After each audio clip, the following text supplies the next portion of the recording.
एक बार एक सम्राट के पुराने वजीर की मृत्यु हो गई। वजीर बहुत बुद्धिमान था, लेकिन उसकी अचानक मृत्यु हो गई, इसलिए अब नए मंत्री की तलाश शुरू की गई।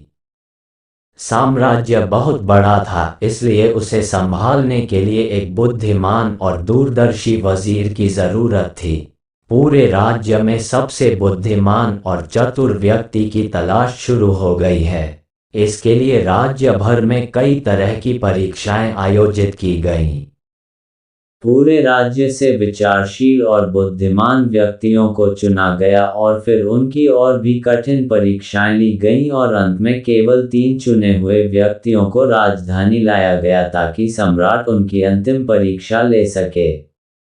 उन तीनों को एक कमरे में रखा गया और इसकी घोषणा स्वयं सम्राट ने की थी कि कल उनकी अंतिम परीक्षा ली जाएगी और जो इसमें उत्तीर्ण होगा उसे राज्य का वजीर घोषित कर दिया जाएगा।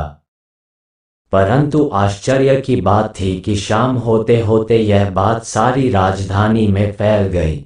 सम्राट कल कौन सी परीक्षा लेने वाला है? सारे शहर में इसी बात की चर्चा होने लगी। सम्राट एक बहुत ही अजीब परीक्षा लेना चाहता था। कल सुबह उन तीनों को महल के एक बड़े कमरे में बंद कर दिया जाएगा और एक बड़ा ताला लगा दिया जाएगा।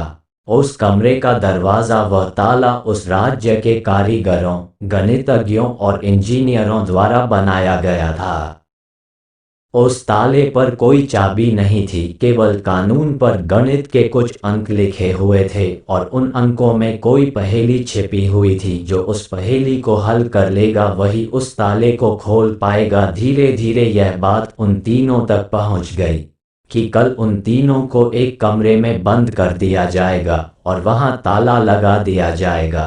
इसकी कोई चाबी नहीं है, बस उस ताले पर गणित के कुछ नंबर खुदे हुए हैं जिसमें एक पहेली छिपी हुई है। उन तीनों में से जो भी उन नंबरों का उपयोग करके पहेली को हल करेगा और सबसे पहले दरवाज़ा खोलेगा और कमरे से बाहर आ जाओ, उसे वजीर बना दिया जाएगा। ये सुनते ही 3 में से 2 बाजार की ओर भागे और ताले के बारे में जितनी भी गणित की किताबें मिल सकती थी वे सब ले आए और उनका अध्ययन करने लगे। लेकिन तीसरी सबसे अजीब थी, वह न तो कहीं गया और न ही कोई किताब लाया और अंधेरा होते ही सो गया। बाकी दोनों ने सोचा कि शायद डर के मारे उन्होंने परीक्षा न देने का निर्णय लिया, या हो सकता है उन्हें विश्वास ही न हो कि जो खबर सामने आई है वह सच है। लेकिन फिर भी उन्होंने कोई मौका छोड़ना ठीक नहीं समझा, क्योंकि यह जीवन में एक बार मिलने वाला मौका था। वे पूरी रात जागकर किताबें पढ़ते रहे, ताला विज्ञान से संबंधित जो भी साहित्य था। जब सुबह हुई तो तीसरा व्यक्ति उठा और उन तीनों को सम्राट के सामने पेश किया गया। वहां उन्हें पता चला कि यह अफवाह सच थी। उन तीनों को एक बड़े कमरे के अंदर बंद कर दिया गया था जिसके बाहर ताला लगा हुआ था, कुछ गणितीय अंकों के साथ अंकित। आप तीनों में से जो भी इन अंकों में छुपी पहेली को सुलझा लेगा वो दरवाज़ा खोल सकेगा, और जो दरवाज़ा खोलकर पहले मेरे पास आएगा मैं उसे अपना वजीर बना लूँगा। मैं बाहर आप तीनों का इंतज़ार करूँगा। इतना कहकर बादशाह चला गया। वे दोनों व्यक्ति जिन्होंने पूरी रात पढ़ाई की थी कुछ किताबें लाए थे। दरवाज़ा बंद होते ही उसने अपने कपड़ों में छुपी हुई उन किताबों को बाहर निकाला और ताले पर लिखे नंबरों को एक कागज़ के टुकड़े पर लिखकर उनका हल ढूंढने लगा। लेकिन तीसरे व्यक्ति ने कुछ नहीं किया। उसने अपनी आंखें बंद कर ली और कमरे के कोने में चुपचाप बैठ गया। उसे बैठा देखकर वे दोनों हंस पड़े और ताना मारते हुए बोले, क्या तुमने हार मान ली? कुछ करो तो कुछ होगा। उन्हें लगा कि उसने हार मान ली है। वह डरा हुआ है और कुछ भी प्रयास नहीं करना चाहता, लेकिन उसके मन में शांति थी, स्थिरता उसकी आंखों में झलक रही थी। वह परेशान नहीं लग रहा था, वह बैठा हुआ था। तभी अचानक उसे कुछ सूझा। वह उठकर दरवाजे के पास आया और धीरे से उसे धक्का दिया और क्या, दरवाज़ा खुला। वह कमरे से बाहर चला गया। लेकिन दोनों आदमी अपनी किताबों में खोए हुए थे। उन्हें पता ही नहीं चला कि तीसरा कमरे से बाहर चला गया है। उन्हें तब पता चला जब सम्राट तीसरे व्यक्ति के साथ अंदर आए और कहा, अपनी ये किताबें बंद करो, जिसे बाहर जाना था वह तो बाहर जा चुका है। ये देखकर वे दोनों दंग रह गए और पूछा, तुम बाहर कैसे निकले? बादशाह ने कहा कि ताला तो बंद नहीं था, क्योंकि बंद ताले तो खोले जा सकते हैं, लेकिन कैसे? क्या तुम वह ताला खोलोगे जो बंद नहीं किया गया है? यह आदमी आप में से सबसे बुद्धिमान है, क्योंकि इसने बुद्धिमान होने का पहला परिचय दिया है। ताले पर लिखे नंबरों को हल करने से पहले ये पता लगाने की कोशिश करता है कि ताला बंद है या नहीं। एक आदमी वास्तव में होशियार है जो किसी भी समस्या को हल करने से पहले ये जांचता है कि जो वह हल करने जा रहा है वह वास्तव में समस्या है या नहीं। तो यह आदमी हमारे राज्य का सबसे चतुर व्यक्ति है। हम इसे अपना वजीर नियुक्त करते हैं। तो दोस्तों, इस कहानी से यही सीखने वाली बात है कि जब भी हमें लगे कि हमारे सामने कोई बड़ी समस्या है, तो घबराकर उस समस्या का समाधान ढूंढने की बजाय हमें शांति से सोचना चाहिए कि जो मैं समझ रहा हूँ वह वास्तव में समस्या है या नहीं, या वास्तविक समस्या कुछ और है जो मैं अभी नहीं देख पा रहा हूँ। चलते हैं हमारे दूसरी रहस्यमयी कहानी की ओर। बहुत समय पहले भारत के एक नगर में एक राजा राज्य करता था। वह बहुत अनुशासन प्रिय राजा था। उसके राज्य करने का तरीका ऐसा था कि राज्य के किसी भी व्यक्ति की उसके खिलाफ षड्यंत्र करने ही हिम्मत नहीं होती थी। उस राजा के 3 बेटे थे, सोमदत्त, वीरदत्त और कमलदत्त। जब राजा की मृत्यु हुई तब उसका सबसे बड़ा बेटा सोमदत्त राजा बना। सोमदत्त स्वभाव से दयालु था, जिसके कारण उसने अपने पिता के बनाए नियमों में परिवर्तन करके उन्हें सरल बना दिया था।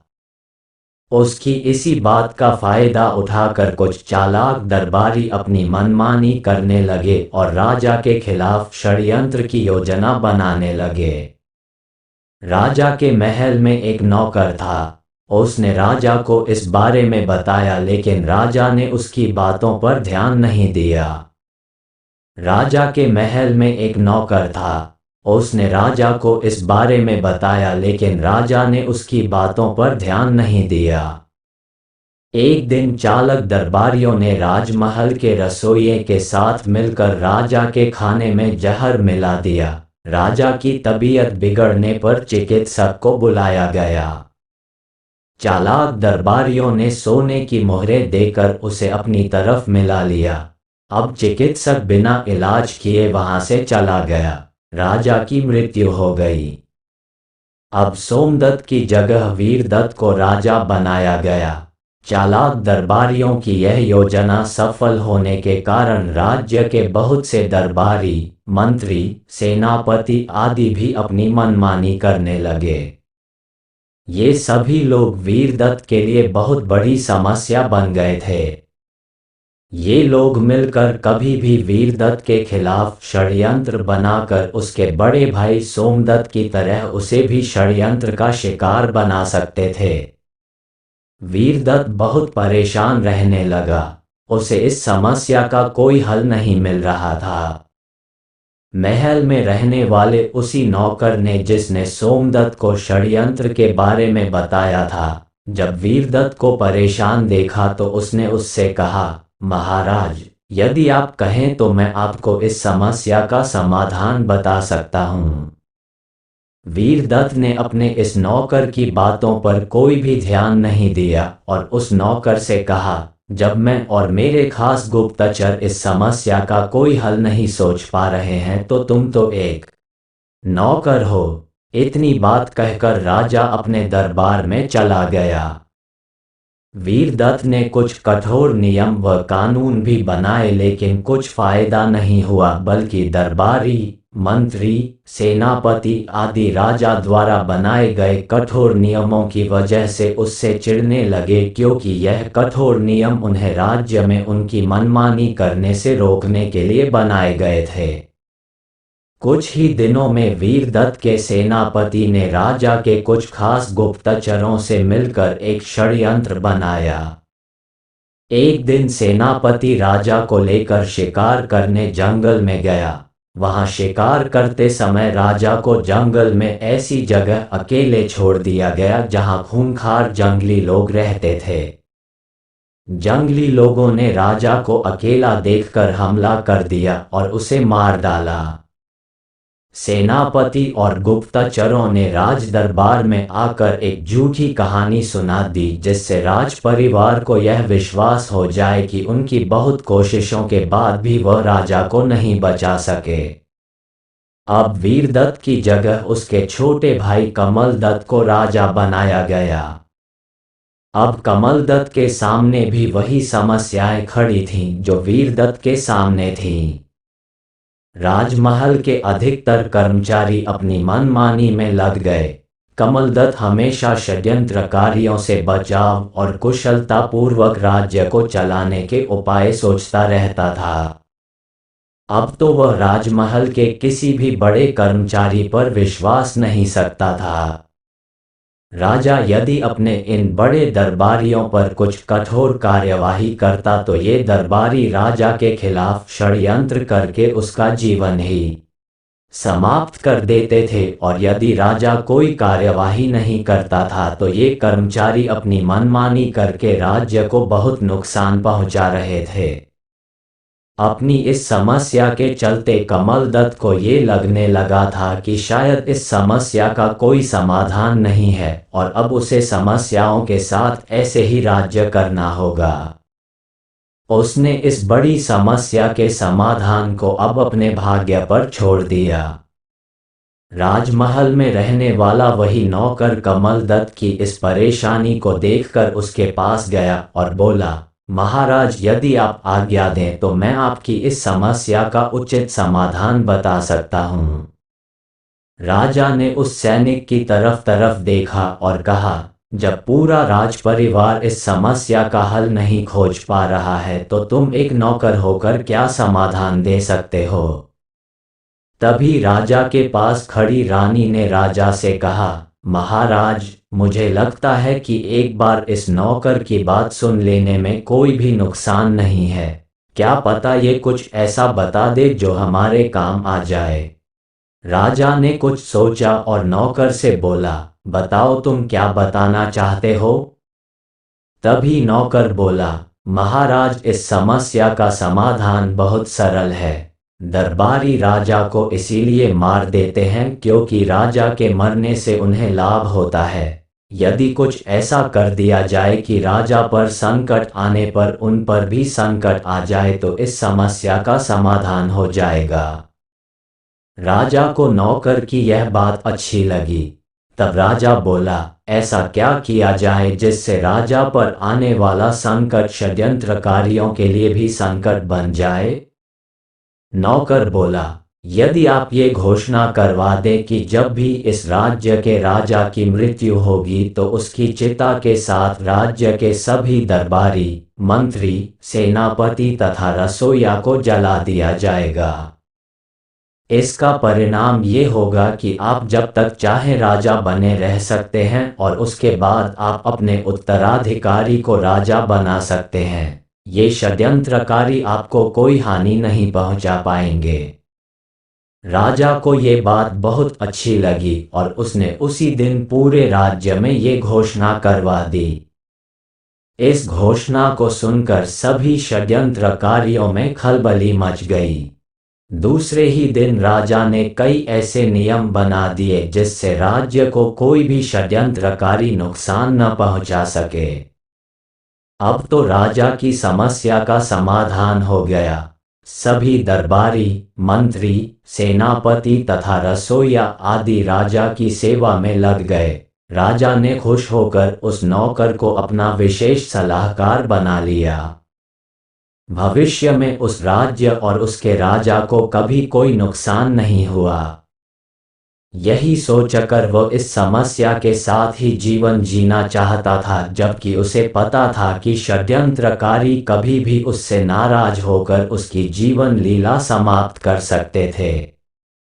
अर्थात उसने समस्याओं के साथ एक डर भरा जीवन जीने का निर्णय ले लिया था, क्योंकि उसने ये सोच लिया था कि उसकी इस समस्या का कोई हल शायद किसी के पास नहीं है। दोस्तों, ऐसा ही हम में से बहुत से लोगों के साथ होता है। लाइफ में बहुत सी ऐसी प्रॉब्लम्स सामने आती हैं जिन्हें सॉल्व करने की हम बहुत कोशिश करते हैं, लेकिन बाद में हार मानकर उसे अपना भाग्य मान लेते हैं। प्रॉब्लम का सल्यूशन न होने पर लोग अपना करियर खराब कर लेते हैं, अपना जीवन समस्या के साथ ही जीने की हैबिट बना लेते हैं और पूरे जीवन अपने भाग्य, लक को ही कोसते रहते हैं। सल्यूशन न मिलने के कारण लोग आत्महत्या, सुसाइड तक कर लेते हैं। जबकि यह बात सत्य है कि दुनिया की प्रत्येक समस्या का कम से कम एक समाधान जरूर होता है, क्योंकि समस्या आती ही अपने समाधान के साथ में है। बस होता यह है कि हम अपनी समस्या से इतने परेशान हो जाते हैं कि हमें उसके साथ में मौजूद समाधान दिखाई नहीं देता है। बस होता यह है कि हम अपनी समस्या से इतने परेशान हो जाते हैं कि हमें उसके साथ में मौजूद समाधान दिखाई नहीं देता है। जब भी कोई समस्या आए तो लोग समस्या पर फोकस करने लगते हैं, जो कि गलत है। उन्हें अपना फोकस समस्या के समाधान पर लगाना चाहिए। ऐसा इसलिए क्योंकि प्रत्येक समस्या का एक समाधान जरूर होता है। चलते हैं हमारी अगली रहस्यमयी कहानी की ओर। एक गांव में एक आदमी रहता था जो ताले तोड़ने के मामले में एक्सपर्ट था, यानी कि जहां कहीं भी ताले तोड़ने की बात आती थी या लॉक को खोलने की बात आती थी तो उसका नाम सबसे पहले लिया जाता था। एक दिन कुछ समझदार लोगों ने उसकी परीक्षा लेनी चाहिए और उसको बता दिया गया कि आपको इस जगह पर इस तारीख को आना है और ताले को तोड़ना है। जब वह समय के अनुसार तय दिनांक को वहां पहुंच गया तो उसको प्रतियोगिता के नियम समझा दिए गए। आपको एक बॉक्स में बिठा दिया जाएगा और उस बॉक्स को पानी में उतार दिया जाएगा।